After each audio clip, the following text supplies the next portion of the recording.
Okay, welcome back, everybody. I was able to procure two guests, two of my friends who are editors. They're assistant. Well, at one time they were assistant editing team. A longtime friend, Angela, she's the editor, and AJ, who is phenomenal assistant editor, now editor. He's just successful as shit. So thank you so much for coming to my class. I want to start this off by congratulating you two. You were partners as assistant editors, but now you're going to be partners in life because you are engaged. So congratulations. Thank you. Thank you. Thank you. I don't know if you can hear the smattering of applause, like they're cheering you. But shout out to your guys' union. But yeah. How did you guys? Well, this is not even going to be smooth. How did you guys get into editing? So I got into it. I got into it at my undergrad, Chicago State University. I thought I wanted to do broadcast journalism, but then realized I hated everything about being in front of the camera. So, but they had an intro to video and film production. So, and they had an Avid lab. And so I kind of got introduced to editing in that class and realized very early on, directing wasn't really for me, but editing, I could still be a part of the storytelling process. And so I took a liking to that. And then I kind of got a lot of practice because I cut a lot of my other classmates' projects because I was the only person in my class that hated that loved editing. Everyone else hated editing. So I got a lot of practice and even made some money on the side, like cutting some of like my other classmates' projects. And then I freelanced a little bit in Chicago when I graduated from Chicago State University. And I knew that I really wanted to get into scripted, but it was really hard at the time to get into like scripted. But I cut some of everything from music videos to fashion shows, birthday parties, you name it, just to keep working. And then at some point I was like, okay, this is not working. My family was looking at me like, girl, what are you doing? Filmmaking don't pay bills. And so I knew I wanted to move to LA, but I didn't want to move out here without a plan. So I reached out to one of my instructors from my undergrad, and she recommended Loyola Marymount and American Film Institute. So I applied to American Film Institute, and I actually applied. The funny thing is I actually applied twice. The first time I got waitlisted and then reapplied again, and then I got in a second time. So, if you have a dream, don't give up. So I was waitlisted the first time, and then I got in the second time. And then I moved out to LA. I worked at Starbucks, thought that I could work at Starbucks and go to school. And then day one, AFI hits, and they're like, if you have a job, you should quit because you're not going to have time. And they were right. So went through that program, and this is where I met Drew, your wonderful professor. That's me. Thank you. Uh-huh. And we lived, breathed, slept, everything there was editing at that school. And I cannot tell you like how much I learned as a storyteller, And then post AFI, I worked as a post-production assistant, which I hated, but I learned a lot, and I got to know a wonderful assistant editor that got my start and helped me get into the union. I was a post-production assistant on this show called Drop Dead Diva. And then I would kind of sit and just, while I was waiting to do drive runs and everything, to drop up hard drives and stuff, I would just kind of sit in like the assistant editor's room, and I would learn how to do script sync, and she would just kind of teach me how to organize things. And she also had a short film that she needed some extra help on. So I helped her out, and I didn't know that would lead me to like my first big union gig. But it ended up leading me to my first big union gig. But it wasn't a right away thing. I helped her out for a little bit. And then I went on and I cut an indie feature that I got through one of my cinematographers from American Film Institute. And then I worked at a promo house, and they were gonna offer me a full-time position. And then I ended up getting a call from this assistant editor. She was cutting a documentary and was looking for an assistant editor. And I just thought it was cool because it was about plastic and the ocean. I was like, you know, I love the ocean, and I love, you know, I'm, you know, I care about what happens to this environment. And it had a lot of just real cool content. And so I worked with her, gained my union days. I worked on that documentary for about almost a year. Wrapped up my union days. And at the end of that show, she was moving on to the film Downsizing, and they were looking for a second assistant. And she asked me if I wanted to come and be the second assistant editor. So I came on as the second assistant editor, got to work with Kevin Tent and, you know, Alexander Payne. And that was an amazing experience because I got to see, you know, I got to have like that firsthand experience of like how a feature film should be ran. And there was everything that they taught us, you know, at American Film Institute. You know, it's what you strive for, you find your people. And, you know, Alexander Payne and Kevin Tent have their relationship where they cut an indie film together. And then, you know, now Kevin Tent's his like main editor for all of his films. So I did that. And then I just kept assisting. I think I assisted for like a good like 5 or 6 years before I got my bump as an editor. I've assisted on movies like Palms, The Old Guard, this movie called Dog, a show called Utopia for Amazon. And then the last movie that I assisted on before I got my bump up, I kind of was feeling fatigue from being an assistant editor. I was a little burnt out because I worked a lot of hours on this film, and I was just ready to do something different. We're also in the middle of the pandemic, and, you know, like most people, you're looking for a change. And so I decided to reach out to a bunch of post producers that I'd worked with and let them know that I was ready to cut. And also, while I was assisting, I was also cutting other things on the weekend. So I reached out to a post producer that I had worked with. Actually, Denise Davis. I reached out to a producer I had worked with who Drew also knows, who also went to AFI. She's also an AFI alum, an amazing producer. And she in Las Vegas as well. She didn't go to UNLV. She was too good for UNLV. She just didn't want to do that. But well, my bad. She's also from Vegas. And she introduced me to a producer that put me in contact with my agent.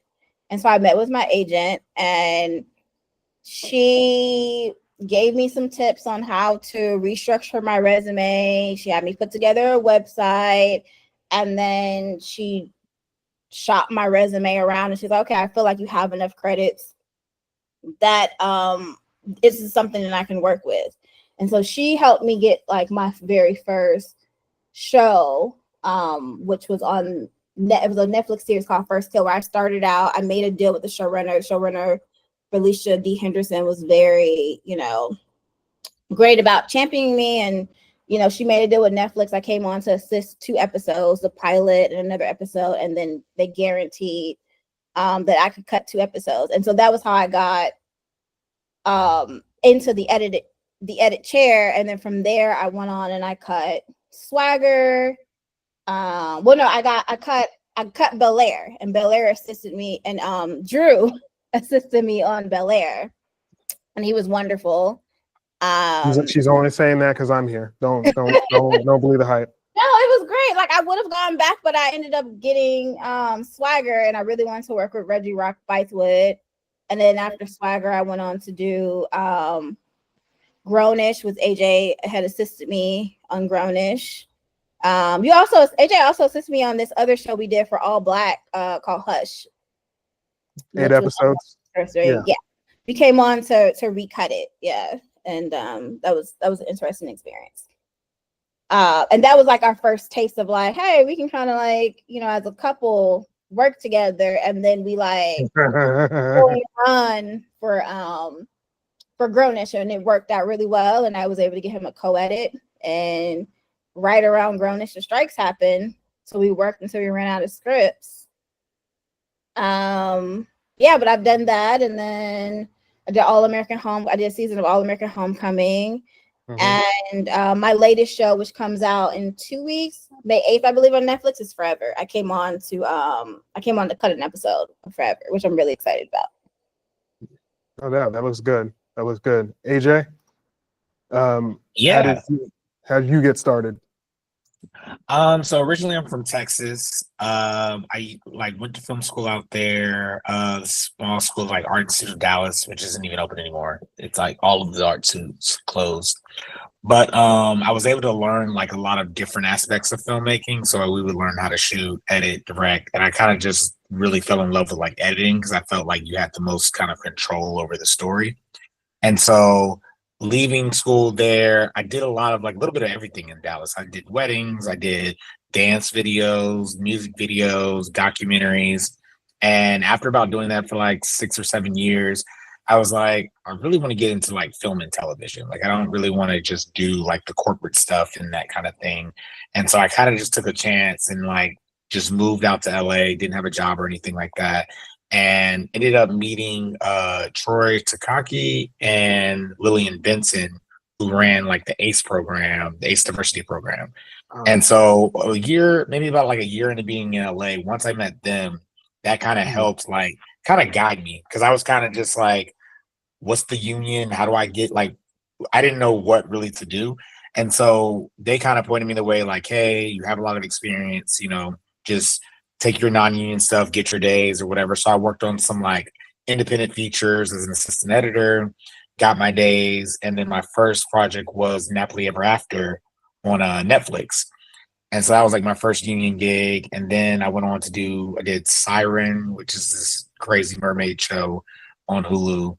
I did the more indie stuff. I did Riverdale, which was fun for a couple seasons. I love that indie show, Riverdale. What else did I do? I did This Is Us. I was able to work on the last season of This Is Us, which was cool as a fan of the show, and to be able to like get brought on for like the last season was a lot of fun. So I did 3 episodes of that. And then after that, I did Mighty Ducks. I did a TV show on Disney Plus, which was a lot of fun. After they don't even have that. They don't even have that show didn't on watch Disney it. Plus. It's gone. That's when they were trying to do that bullshit of instead of giving people residuals, they were just like, well, there's no hard copies of the show, so we're just going to delete it. He deleted it, and it sucked because like my son, he actually liked that show. He's 8 and he actually would watch that show, and I was like, cool experience seeing him like, oh, did you work on this? And I'm like, yeah. And I'm like, and then one day they came and they're like, it's gone. And I'm like, all those hours. So, like, just doesn't exist anymore. It's in a vault somewhere in Disney's headquarters. And I also found a way to kind of pivot doing a lot of color work on the side, to kind of like in between gigs. So like my resume will have like, I'll work on a show and then I'll color a couple of shorts, or I'll color an indie feature. And that's kind of been a good like way to meet other filmmakers, but also a good way to like kind of ride the lulls of like when we're waiting for jobs and things, to kind of like diversify my skill set, which has been helpful.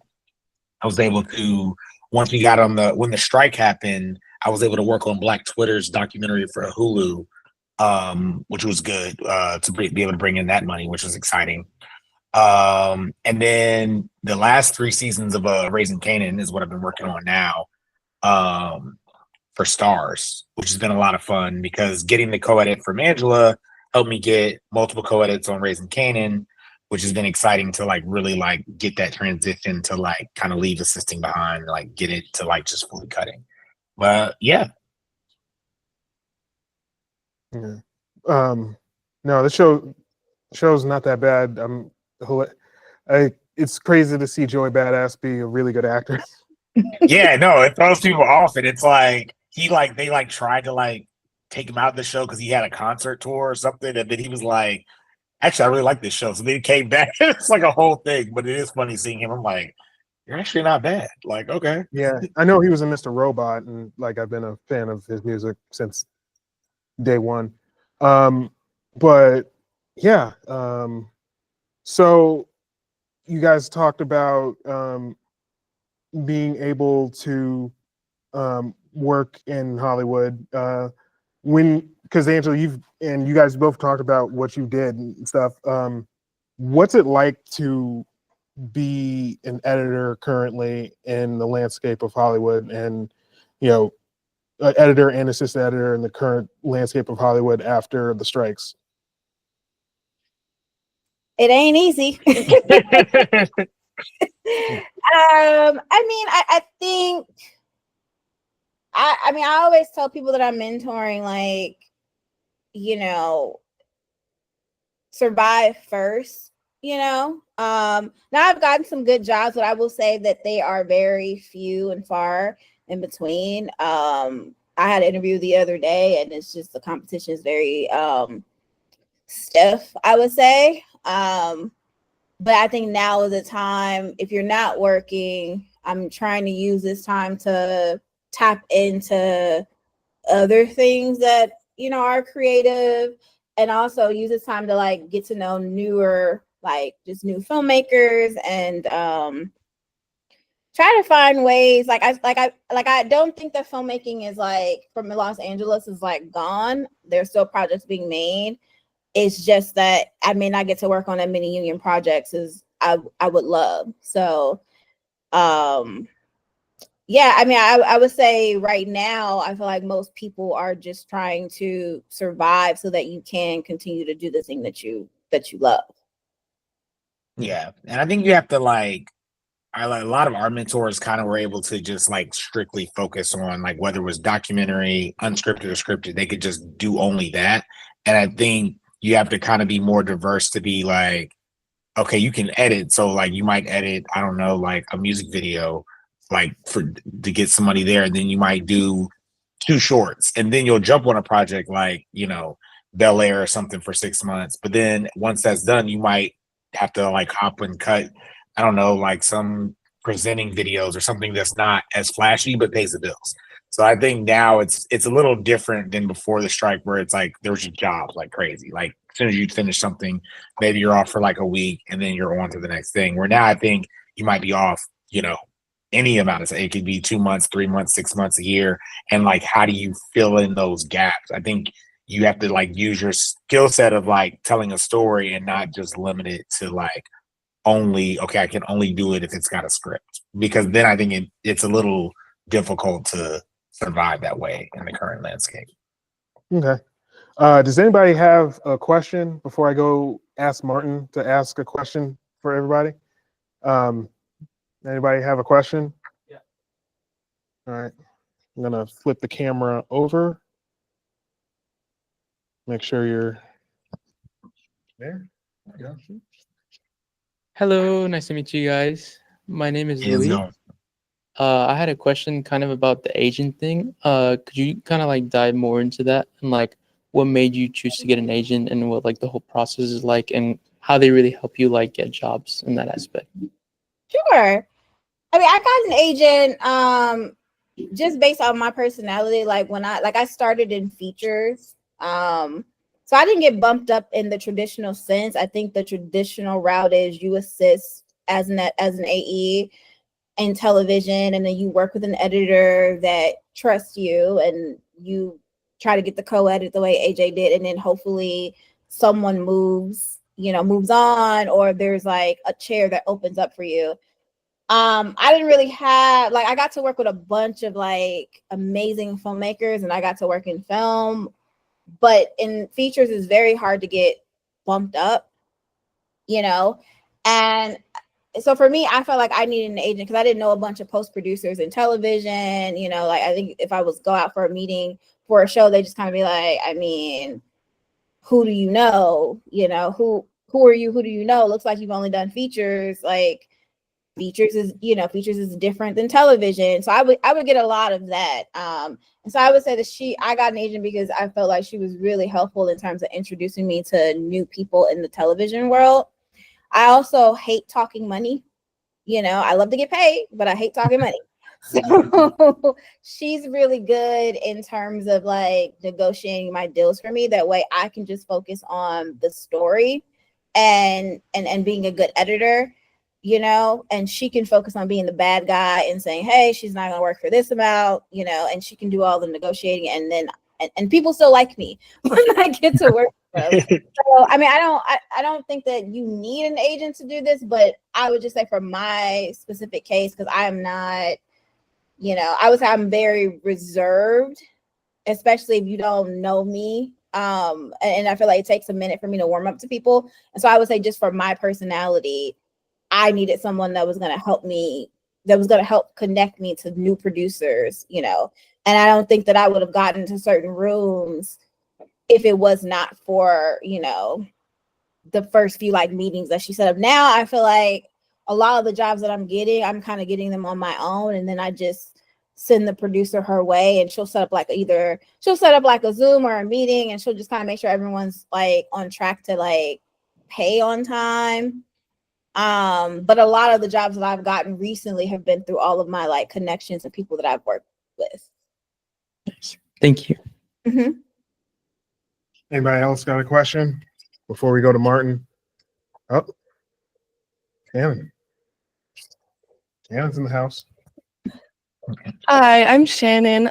So my question is mostly for you, AJ. You said you took a leap of faith, and you moved to LA from Texas. I guess I just want to know, like, how, and you said you met these people who ended up giving you your start. How did you like get in the room with those people in the first place without having those connections from, like, say, grad school, like Angela did? Oh, okay, got you. So yeah, I skipped that part of the story. Like, so basically when I moved to LA, I only knew like one person, and it was like a possible friend, whereas like a mutual friend in Texas was like, hey, it's dope you're moving to LA. I know like one guy, like I'll connect you guys. So like he put us on the email thread, and as soon as I got settled, I followed up with that guy. I was like, hey, would love to meet. Like we met in like, I don't know, like Jersey Mike's or something or whatever. And he happened to already be in that program that I got into for the first year. So when we first started talking and I'm telling him like, yo, I shoot, I edit. He's like, yeah, you kind of got to pick a lane. I was like, well, I really prefer to edit. So like I was showing him my work and stuff. And we kind of hit it off after that. And like for the next year, like every couple of months, like I'm big on like checking in on people, whether like I need something or don't. So like even if I have a job, like I have a list where I'll be like, hey, let me reach out to some AEs that I work with, some editors that I work with, producers. So even at that time, the list was smaller, but like he was on that list. So I'd always reach out. He would put me up for things like, hey, there's a post BA for this, there's a post BA. And one of the interviews was the guy who runs the program, Troy Takaki.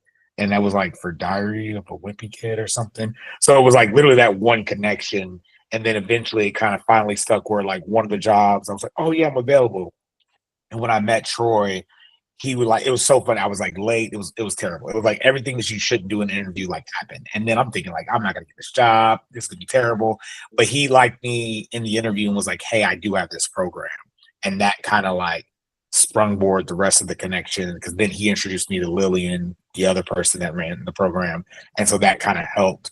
And so the big thing for me to take away is like when you meet people for like coffee or whatever, like don't let it just die like after that initial meeting. Like stay in touch with them. Like even if it's just like you pick like one thing, if they mention a dog or something, like, hey, how was your dog? You know, it's been a month or whatever, just checking in, and keep it short and sweet. But because eventually, like the time you might reach out, there might be a time where they're like, oh, someone yesterday just hit me up about a post VA thing, and now you're emailing me, hey, send me your resume, or hey, can you meet this person? So I think that's the big takeaway is like, even if you only have one or two connections, like keep just like stay in. People always say, oh, stay in touch, but never do it. Like just literally like put a date on the calendar like once every 6 weeks or whatever, and just send like a friendly email. And sometimes they might respond, sometimes they might not, but I've never had an issue with like just sending that email to just kind of stay in touch, especially when you don't need anything is great. So then when you really do like, hey, I really need this job, it doesn't feel like forced or weird because you're like, oh, Shannon always hits me up. Like it's not odd, you know. Mm-hmm. Thank you so much. Or, Anybody else before I add? Huh?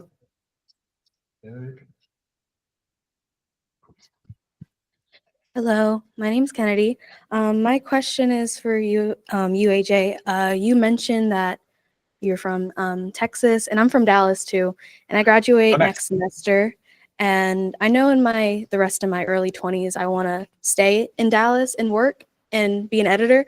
I would just ask how did you get that start in Dallas, where it's like, it's not a market like LA or New York? How was your experience working there? In Dallas, I had to like kind of like create my own like opportunities. Like it's a little different where like like I said, I did like some documentaries. So like my family went to this church and they were doing like mission trips and I had just graduated. And I was seeing like the videos they were doing for these other mission trips. I was like, these videos suck. Like, and I was like, I know I could at least do like better than that. So like I went to the pastor and just like took my reel from college and was like, hey, like if you guys just get me out there, like just pay for me to get out there, like I'll do it for free. And he was like, oh yeah, we can probably raise, the money, the money, the flights and all the stay or whatever. And so the first trip was like Belize. So then when I came back, I had all this footage from Belize that looked different than everyone else that I was competing against. Cause then they're looking and they're like, wait, that doesn't look like the ranches and stuff that we're shooting. Like, it's like, that looks something different. So then that helped me get like wedding opportunities where I would like work with multiple wedding companies where they would put me on like a roster where I could do like weddings. They'd call and say, hey, what are you doing Saturday? Nothing. Okay, cool. We're going to put you to shoot this wedding or whatever. So then I like was able to accumulate like a very diverse like reel of like, I had this random documentary footage from Belize and I had all these weddings. Then the company that partnered with our church from Belize, then they were going to Kenya the next year. And so they were like, hey, we'll actually pay you, but we're going to go to Kenya on a different trip. And so you kind of have to like find like local businesses. Like if you see like a caterer, I did a catering video for this person where I was like, hey, like you need a video, like I can like barter with you. You have good food, like okay, maybe give me a couple $100, send some food, and just kind of build it that way. And then eventually you'll have like a reel where you can actually get like people that will actually pay you money. So it's kind of like finding those things of like they might need something edited and just be like, hey, I'm learning. You don't have a lot of money. Let's figure something out. Cool. Thank you. No problem. Let me flip the camera on me. So we had discussed being an assistant editor team. Could you guys, because today we attempted to do a little bit of assistant editing work. Some of it worked out, some of it didn't. We all know. Could you talk about the importance of having an assistant editor? Because I wanted to get at least two people that have worked together as a team at one time.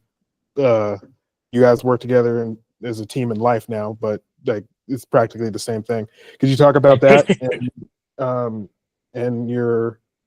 how you guys had, or I don't want to say relationship, but your work relationship? Talk about that. Yeah, I mean, I would say like the importance for me as an editor to have an assistant editor, it helps me just be able to tune all the noise out and just move as efficient as I can, because as you guys know, especially in television, the schedules are so intense. I mean, I remember on Bel Air, we went from having like talk to the post producer, and we had on our last episode where the director did not show up for the director days. We had like it started out like 4 days for the editor's cut, and our post producer was like, well, we need to pull time from the schedule, but we're not gonna like get rid of your editor cut days. And all of a sudden it went from 4 to I got 1. I got 1 day just so that the director could have their days. And oh yeah, I forgot about that. I'm sorry. That was fun. That was a fun day. And so I would not have been able to do that particular show and get that editor's cut done if I did not have an assistant editor, and so I think it's important for me because it helps me, like they're managing, and AJ, you can speak more onto like what the tasks are and how you help me out, and I guess Drew as well, but it just allows me to be able to just focus on like just being able to focus on the cut and trying to get all of these notes to work because you have all these elements, right? And so normally when I work on indie stuff, I would take probably a week to organize all this footage myself. And then you do all this work organizing the footage, and then you got to sit down and actually do the work yourself. And I cannot tell you, being an assistant editor coming from that, it sucks. Like you are just burnt out. And so, you know, it's also good to have like an assistant editor that has your back and anticipate your needs, you know, and it goes beyond of just like I don't look at my assistant editor as like, oh, this is my assistant. Like you are my partner. So I will, you know, I like for my assistant editors to want to cut, and I like for my assistant editors to look at scenes and give me feedback because, you know, before it goes out to the world, you know, you have first eyes. And so I need, and I know that sometimes it can get stressful and I may miss something. And so I need a second pair of eyes before it goes out into the world and everyone puts their thoughts and opinions on the cut. I need someone to have like my back and have that second pair of eyes and say, hey, you know, I like what you did here, but I don't know, this is kind of bumping for me a little bit, you know. And so yeah, just to sum it all up, I don't know if that made sense at all, but I would just say like it's really helpful for me to like an assistant editor really helps me like stay calm, and then it keeps like all the outdoor noise of like, you know, all the little fires that's happening in the background and deliverables and things that they need and things that the post supervisor will ask you. You know, I feel like assistant editors are like the almost like invisible, like the unsung heroes, I would say, of like the post team. Post does not move without assistant editors. Okay. Yeah, I think that I definitely agree with like everything like Angela said. And I also, the first basis I took like when I started assistant editing is like, because I was editing in Texas, it just wasn't the same type of stuff. So like when I first started assisting, a lot of things that came naturally to me were like, what were things that I found annoying, like to set up the project, or like little like markers that I might do on the takes, or things that I'm like, if I was editing, I would like this. So I'm just going to do it. And I'm just going to like make it as easy as possible for the editor, because I know I would appreciate this if I was having to cut the scene and there's, you know, crazy amount of takes. They're going to like double letters on the slate and all this. I'm like, okay, like what would help me not be overwhelmed? And so any like, if you kind of come with that mindset, I feel like naturally you're already going to be like super helpful and be that team and that partner that Angela mentioned. And I also feel like you also are like the first kind of line of defense, because I think we all have, like, no matter how many credits you have, how far you go, you still have that imposter syndrome where you're like, yeah, it was great on, you know, This Is Us, but this is a new show, new producers, new. So all the work that I did there was cool, but they're like, what can you do today? And so I think that assistant editor being able to not just look at it like, oh, I'm just here to do the technical stuff, but also like, does the story make sense to you? Because you're probably the first one that's going to see it before it goes out to the world. And so if there's something that's weird, like I started out just giving like sound notes, like, oh, the sound bumped me or this bumped me.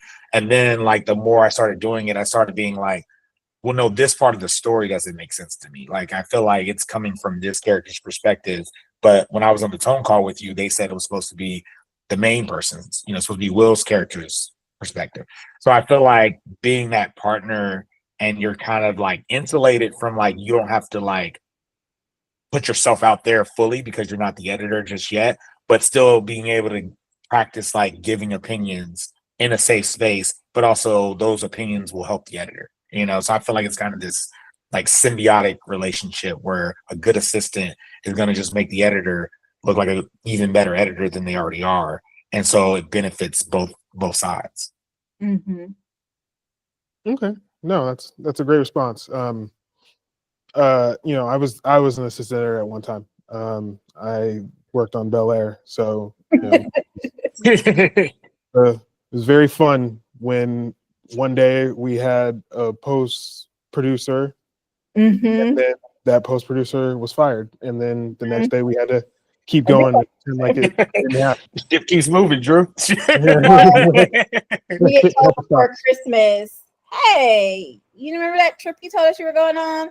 We'll give you money to cancel that trip if you like, you know, because music supervisors are also has gotten let go, and all that music Well, that you could like that use. music supervisor sucked. Right, I'll be blunt with you.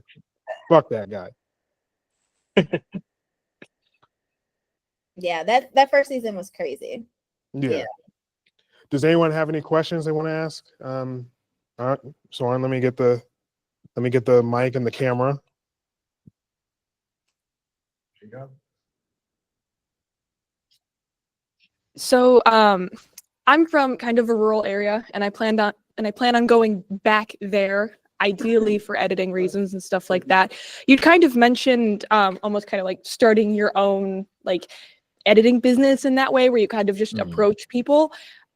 What's like the least like awkward way of doing that? Because every time I try to like, be like, hey, I can do this thing for you, I feel really like networky and gross and like very artificial. Is there a way that you can do that authentically without sounding like you're just really hungry for money? I think it's like I would pick businesses that you actually like enjoy or care about. Like I wouldn't pick like something you're not interested at all. Like if you don't like skateboarding, don't go to the skateboard shop and be like, hey, I can make this great video. Like I picked like some of the videos I did were like things that I found. Like we met this guy that did like these crazy sketches at like a carnival, and it was like exaggerated butts. And I thought it was cool. So me and my friend were like, hey, we'd love to do like a video promoting, like this is cool. And he thought it was cool that we appreciated the art. And I have it somewhere, but it's like this crazy video that like it was like a little 5-minute little promo thing we did for him. That was like my first thing out of school, where it was like I was at a carnival with my friend. We're like, yeah, we got a camera, we got a little cheat. We can get you a little promo. And he was like, okay, like this is great. And so I think it's easier and not awkward if it's things that you actually like, companies you actually support. Like, so in that area, if there's like restaurants you actually like to go to, or venues you like to visit, museums, like I would start with things you actually care about, and not just be like, man, I need money today. Like these bills are coming. Like, because then it gets weird if it's not something you're invested in. Absolutely. Thank you. No problem. Anybody else? Okay. Yeah. I there's two I can see here, and yeah. Hi, my name's Lael. Nice to meet you. I was just wondering for both of you if you guys have like a favorite on-set experience, or like a favorite experience with a certain production, and why.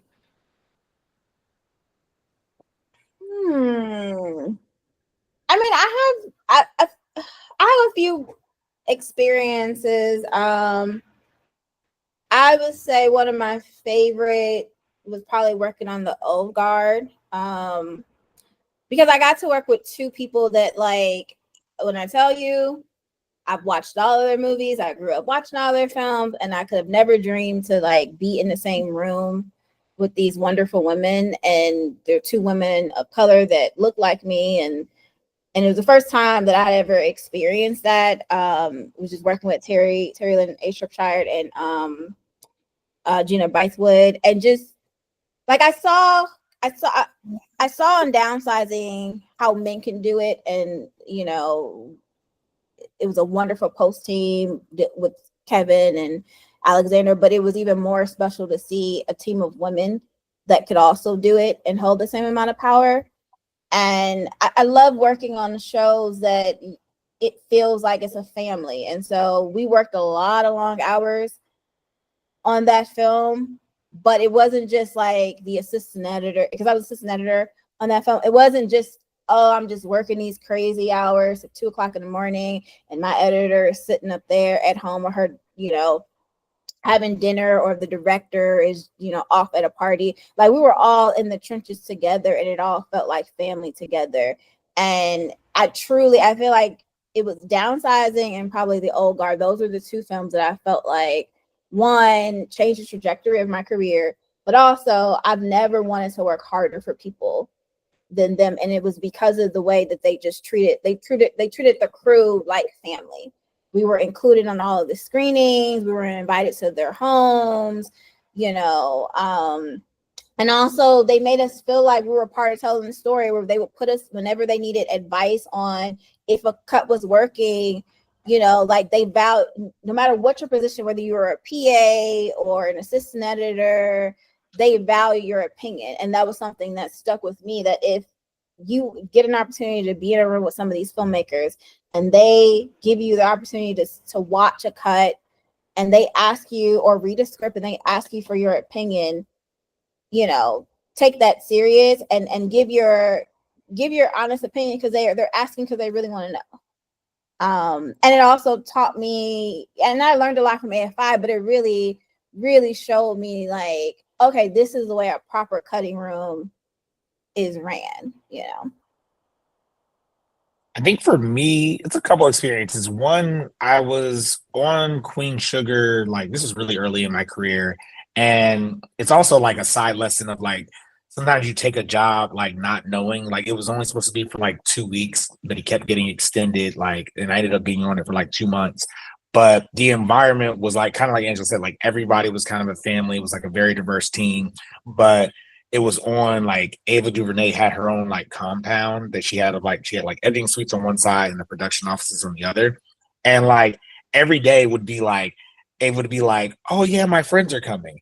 But like my friends and Ava's friends are completely different. So like my friends are just some guys you've never met or some women you've never met. And she'd be bringing in these like movie stars that are coming in. And I'm like, I'm in a hoodie just sitting there. And it's like all of a sudden Storm Reed's coming through, or it's like the actor that played what's the name from Get Out, he's there, and I'm like, what is going like? And it would just be like every like couple days, she's like, hey guys, got some cupcakes, we're having a little party. I'm like, this is how it will always be. This is, this is great. And so it was a lot of fun, like just we were working, but it was like still like just a nice environment. Abel was very like friendly and welcoming and like spoke to everyone, and that was cool. And then the other one was on Napoli Ever After. So Sanaa Lathan was the lead. And it got to be like maybe it was like we're getting close to lock, but they started bringing producers in to watch. And they were like, oh, Sanaa, she's gonna come in and she's gonna watch it. And I'm thinking like, is she gonna come in like with an entourage, gonna be all these people? And it was just her, and she walks. And my editor was like, yeah, I'm not really into talking to celebrities. He's like, how about you just run the screening? I'm gonna just be hanging out. And I was like, what? And so like I play the film for her, she watches it, and then speaking to what Angela said about asking opinions, so then she's asking me like, it's like, yeah, you guys did such a great job. Like, so what do you think? How do you think I came across in this scene? And I'm like, you care what I think? Like you had like, and so that was just a cool experience when you like see somebody on a big screen and then their like personality matches what you think, and it's not like, oh man, they were an asshole, or oh they, you know, she was very nice, very like welcoming from like my opinions of like, I was like, oh, I thought you did this really well. You know, this part came across, and it was like just a cool, like that was my first union gig. So I was kind of like, what do I know? But you're still welcoming me as an audience member to like, what do I think? You know, so that was a lot of fun. Thank you so much and congratulations. Thank you. Thank you. You want to do it, Martin? All right.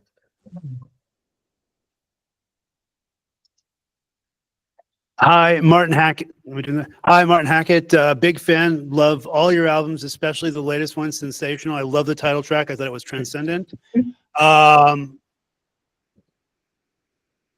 One of the things I often ask is what gets your creative juices flowing? And I'd like to hear this from both of you. And then collectively, what you guys find helps you both as a team. My wife is an artist, and so she really thrives on art. We in fact go to LA quite a bit just so we can go to galleries and museums, and that's what really gets her energy going. What do you find outside of film really kind of inspires you as an artist, makes you want to be a better artist, and gives you ideas on how to improve your art? That's a good question. I mean, I would say like I love to travel. I love to travel, and I love to talk to other people and just different cultures. I feel like every time I go the destination, I think of some other story that I'm like, oh, wouldn't this be a cool story to tell? Also, like I like to go on, it's very simple, but I also like to go on walks, you know, and I feel like that kind of gets me outside, and it kind of gets my creative juices flowing, and I love listening to music. Like I could, I feel like in editing and even with the projects that I look for moments to explore music and how to because I feel like it's such a big part of like filmmaking or whatever. So I feel like music definitely gets my creative juices going, and just like any opportunity I can get to like just step away and just kind of like observe people and just be just kind of like tuned out of like social media and everything, because it becomes a lot. And so like I feel like I'm one of the people where it's like I love to just sit there and immerse into an experience, and I feel like once I do that, I'll come back just rejuvenated, and I'm just like I'm ready to go, and I'm ready to start a new project. Nice. I think for me, I would say, yeah, like together, definitely travel. Like, I feel like we both like work really hard. So like we try to go to like, at least we've done like what, 7 or 8 countries at this point, like together. Like we try to go somewhere, like I have a big map, we'll pick somewhere. And then that whole like just getting away definitely like rejuvenates, like I feel like both of us. And then I think for myself, it's like I lean into other art. So like I like to take pictures a lot. So I'm a big like photography. And what I like about photography, like outside of like editing, is like the picture is the picture and it stands on its own. Like there's no notes, there's no like, oh, the revisions, there's none of that. It's just like either you like the picture or you don't, but it's like that's how I saw that moment. It's like a freeze frame of how I saw that moment.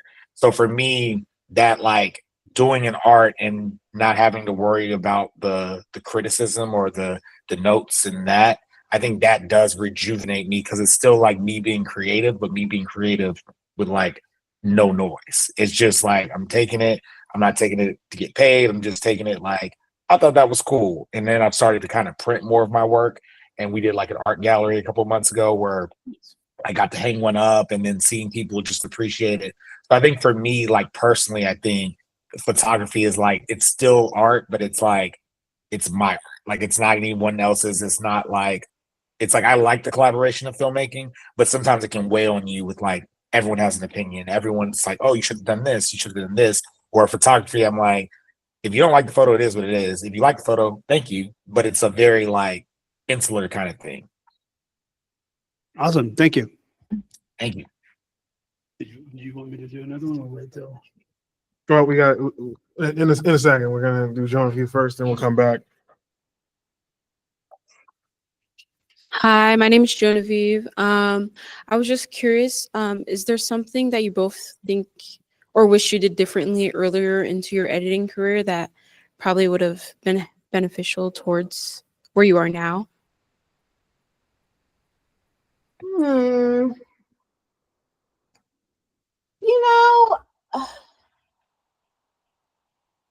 That's a hard one. Because I feel like every moment in my career has led me to this point. And so I have to be fair and say that even if I was on a show that was bad, and maybe I was stressed out, I feel like every show that I've worked on has taught me an important lesson. And, and I feel like those lessons are, important. And I don't think I would be the editor that I am today, if it was not for those lessons, and if it wasn't for a job that I didn't take, or I think what I would say to myself now, and which I'm trying to do more of, given the state of like the industry, is just very lean into like community. I think that's important, to kind of stay sane in this business, is lean on community and your peers. I try to go to more events. I know sometimes it can be, challenging, and I don't always feel like it. And I'm I can be very reserved at a lot, and so it's just pushing myself to like go to those events and talk to people, because no one's gonna, no one's gonna come to me and just hand me a job. It's like if I want it, I gotta go get it. I hope that helps. I mean, I don't think I have like a moment where I'm like, dang, I wish I didn't do that, because I feel like every moment I learn from, you know. Yeah, I would kind of say the same thing. Like I'm very big on not living in regret. Like, oh, if I had known this, I would have done something different. Because I feel like that kind of makes you like who you are.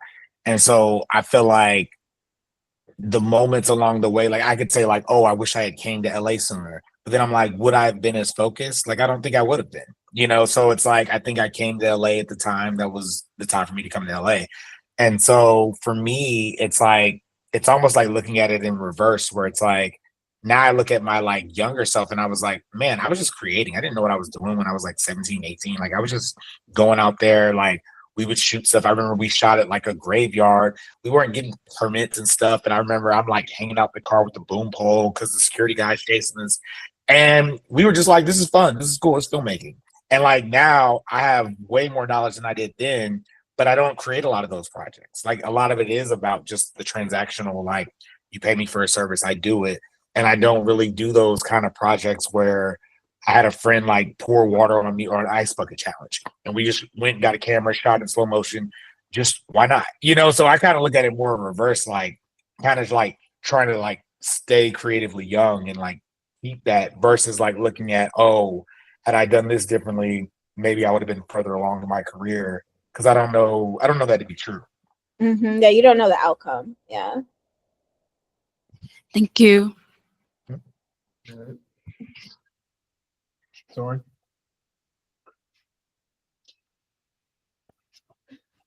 One thing I've noticed, like talking to different people who end up in the editing process, and also just as a person who does a lot of editing, we all end up with like really weird, specific tricks that tend to work for us in terms of organization or working with projects and stuff. Do either of y'all have any particularly like not like commonly used tricks when organizing footage, or like editing tricks you'll use with particularly difficult clips or anything like that? I would say I'm a huge fan of the split screen. And I learned that from one of my former editors that I assisted, Kevin Tent. Like he does, but I try not to. Here's the thing: if I have the budget, if I'm working on something that has a budget, you know, I try not to make that my go-to thing, because I will try to make the performance work if I can. But if I get a performance that's not working and I get an impossible no from a producer, I will split screen that like it's nobody's business. And then, you know, the post producer will be mad at me and they'll be like, well, we don't have the VFX budget. Well, should have told them to shoot it. Should have told them to shoot it. Not a problem. Not a problem. Showrunner asked me to fix it. I fixed it. You go talk to the showrunner and tell her that you can't, or him, or go tell them that you cannot afford this split screen and we got to figure something out. That's not my problem. But I think that's probably like one of my go-to. And sometimes I like to speed things up and do like maybe a fluid more. I like to be able to like trick, like I like to be able to trick the eye when I'm like trying to play with like timing and being able to like pace things up. See how much I can push without, you know, someone recognizing it. I think what do I do? Oh, like one trick I do is I like to steal frames like out of like when I want something to have like a better impact, like if it's like a punch or a fall, and you try to just let it play out as is and cut to another camera, and then you get to know like, oh, I wish they fell harder. And like when I was younger, I was like, they fell how they fell. Like, what do you want me to do? Like, but then I would learn like if you take like literally just like one frame like in between the action of the fall, like your eye won't notice it's there. Like, but the impact will be like, or if you do it on a slap, like I did it for This Is Us in the scene, and the showrunner was like, this slap, AJ, is it's pretty intense. And I'm like, she cussed her mom out. Like she needed this slap. And then like my editor reverted it, but I'm like, I'm telling you that one frame out, it was like the impact of it was like very like you really felt like she got slapped. So I think that's always a fun one where you find that right frame to just move like right in the middle of the action. Usually works, especially if you're trying to get like something to kind of have that like oomph or whatever. And then the other thing is like I'm really big into sound, and I think sound, like whatever videos you make can like enhance and like make your project better. And so like I like to use sounds that don't always make sense for like what you're seeing. Like on Riverdale, we had I think Betty was getting chased with like a chainsaw, and your idea is like, I'll just get a chainsaw, I'll throw it in there, but it didn't sound like big enough. And so then I got like the coffee grinder sound, and I put that in there, and like I doubled it up, and it had like the bass that you needed. So then you felt like, oh, this is great, but it's like it's not something you would think like coffee grinder. It's like it's not gonna work, but then you put it against the picture, and you're like, yeah, that's it. Like, but I think that applies like we were talking earlier about like videos you do locally or anything, like adding that sound, it kind of like takes your videos like a step above the rest, I feel like. Thank you. Yeah.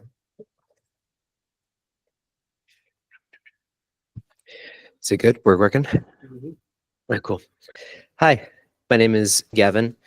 I'm striving to work into the animation industry as an animator, sound designer, and editor.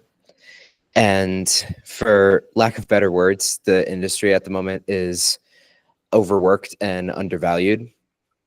Every single red flag imaginable is telling me I shouldn't go into it with the current state it is, but I still want to because I know that's where I want to be.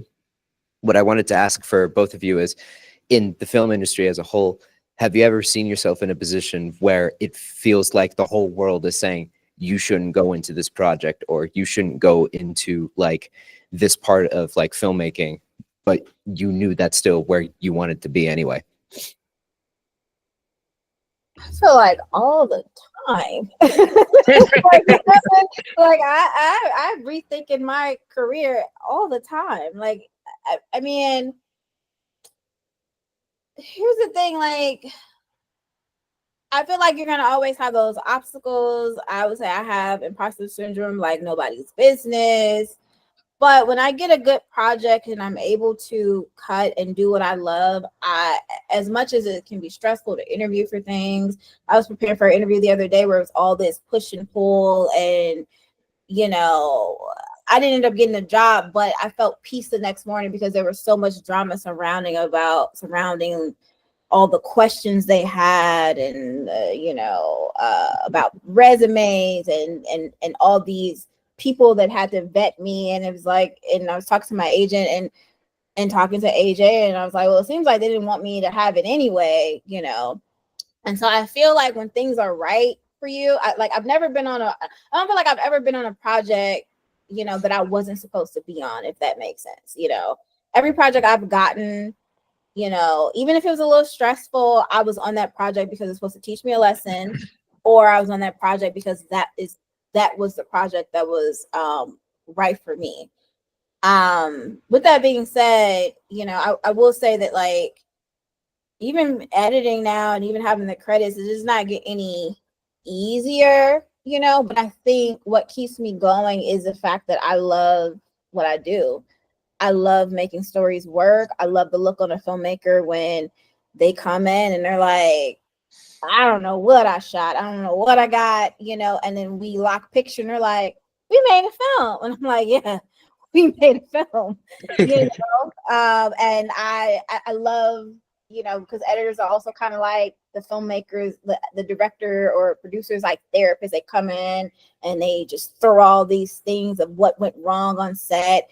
And then, I get peace of like, okay, this is where I get to make my money. I get to come in, and some people don't find it fun. I find it fun. I get to come in and I get to earn my money, and I'm going to impress you because you already got like low expectations because you think your film sucked, but I see gold in it and I'm here to help you. So I think that's what, and I don't know if I'm answering your question, but I don't think that's what keeps me going in times where I'm just kind of like, I don't know what the industry is doing. I don't know what I'm doing, and I'm hitting my head up against a wall. I think it opens up something inside of me that allows me to just, it makes me want to tap into my creativity even more, if that makes sense. Mm-hmm.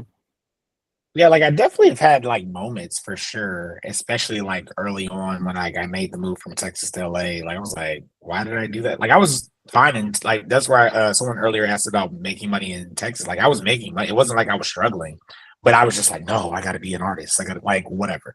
So so I did that, and sometimes I was like, why did I do this? Like, what's the reason? But I think for me, it's just like that inner voice that you're kind of speaking on, where you're like, I see all the signs, I see all the red flags, but something's still telling me like, no, I still want to do this. And I kind of just always have listened to that voice, and I feel like it like in the end has always protected me. Like if it's a project that I really wanted, didn't get, then I hear later like, oh, it was a shit show, it was crazy or whatever. And so I feel like even in the times that the industry is now, like yeah, it's like very questionable. You got the AI, you got all the overworking, all these like issues and problems. But for me as an artist, like I wouldn't want to do anything else. I don't see myself doing anything else. And I think that like overrides that like voice or that doubt or whatever. So that kind of like keeps me like going, keeps me like pushed. And I try not to like listen to that voice. Like even if I have a day where I'm like, oh, this just sucks. Like I try to like time it. I'm like, all right, AJ, you got 2 days to be in this mode, and then you gotta shake it out. You gotta figure something out, because it's like whatever job I was, if it wasn't this, it'd be something else. Like my brother's a teacher. He complains about the kids. Like it would be something else, no matter what job I have. So it's like I could say, oh, I don't want to do this. I'm gonna do this because this will be better. But it's like, would it be better, or would I just be exchanging, problems? And we have a good friend. Her name is Dominique, and she has a very good quote and she says, "Choose your heart." Right? It's hard to do what we do, and it's hard to do what you love. It's also hard to quit and do something that you don't love. So you just have to choose. Like you have to choose your heart. And I think that's something that definitely rings true. And I may get 5 no's, but somebody's gonna say yes on the 6th one, So you just have to, if you believe in yourself and it's something that you want to do, and you can't see yourself doing anything else, obviously try to, do what you can to survive, but you push through it and, choose your hard. Mm-hmm. Thank you. Mm-hmm. Anybody else? No? No one? Last chance. All right. Let's see. I'm gonna flip the camera. Really appreciate you guys coming in today. Thank you so much. I hope this was as illuminating for you guys as it was for me. But thank you so much, and once again, congratulations. Thank you. Thank And you. I'm Thank also you. going to say that, which I always offer to any classes I speak, if anyone has any questions, like feel free to get my email out. I will, I may not always respond right away, but I will respond if you have like a question. Oh, speaking Yeah, of, for sure. can you guys say your social medias so they can reach you? Oh yeah, for sure. Angela C. Latimer. That's And it. then I'm the On everything? I'm the polo man. Okay. Okay.